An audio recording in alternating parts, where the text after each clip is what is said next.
May gagawin tayo. Kokoda, 32 inches. Smart na rin ito. Yan, standby siya. Power on natin. Nag-on na siya.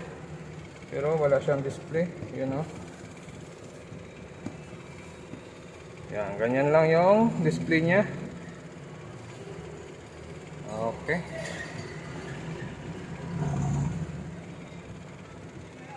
Buksan natin.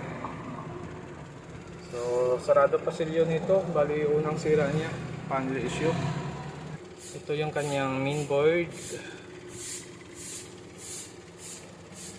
Tapos, yung panel naman, or yung cupboard ay ganito naman siya.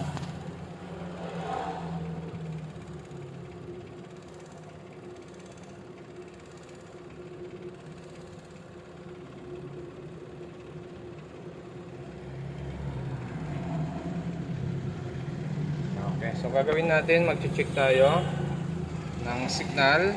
Ito, may nakalagay dito LC1, LC2, clock signal is TV. Sa kabila, ganun din. Yan. Okay, so ito, mas madali ito i-remove yung clock signal niya kasi naka-resistor lang siya, no? Hindi mahirap magbalik. Yan. So vertical lines ang problema nito, vertical bar lines yan, no?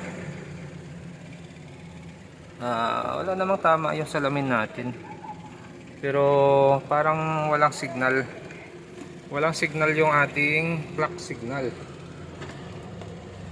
Check natin kung mayroon siyang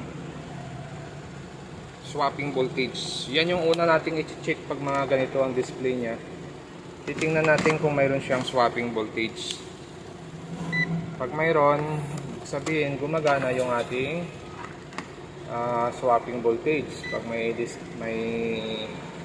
function yung swapping voltage nito.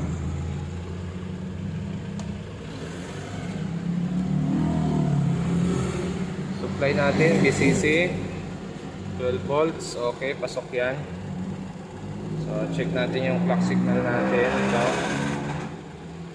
Ito 30,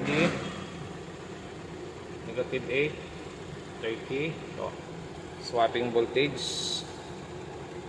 Ito, swapping voltage din. So good din, ano, gumagana din siya, oh. Yan, nagpapalit-palit din siya. Ito na yung clock signal natin, 3.6. Yan.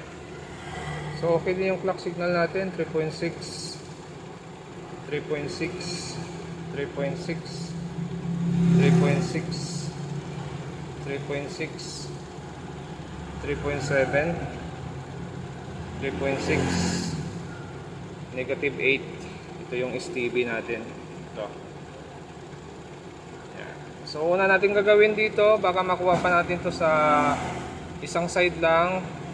Tanggalan natin ng clock signal saka swapping voltage. Baka may isang side ditong leak or nagka-problema yung ating clock signal. Okay, so try din natin gamitan ng tester. Kunin natin sa ohms kung mayroon tayong masukat na leak.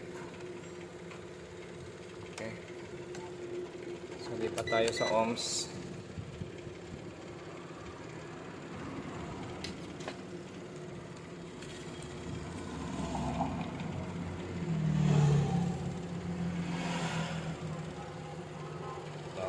Ito clock signal natin. 4M, 4M din, 4M din ito, 4M, 4M din, okay din, no? 4M, 4M, 4M din. So okay naman, wala namang leak yung ating clock signal. Pero blanco, guwit-guwit yung display natin.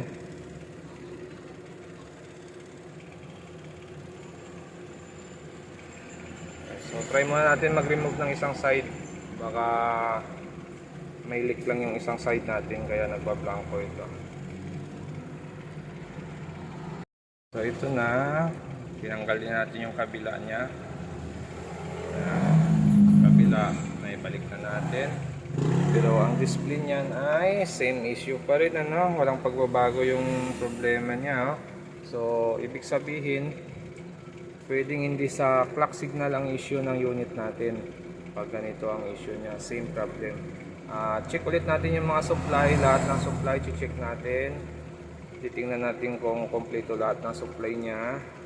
Tapos, try tayo magpalit ng ibang makina, ibang board, kung same pa rin ang problema nito.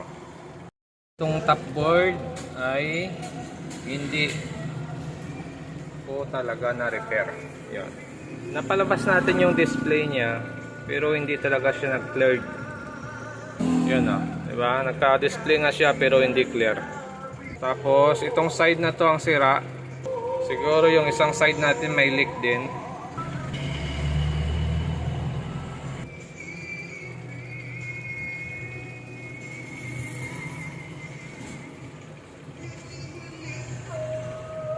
Naka-display na siya. Pero negative talaga ang picture niya.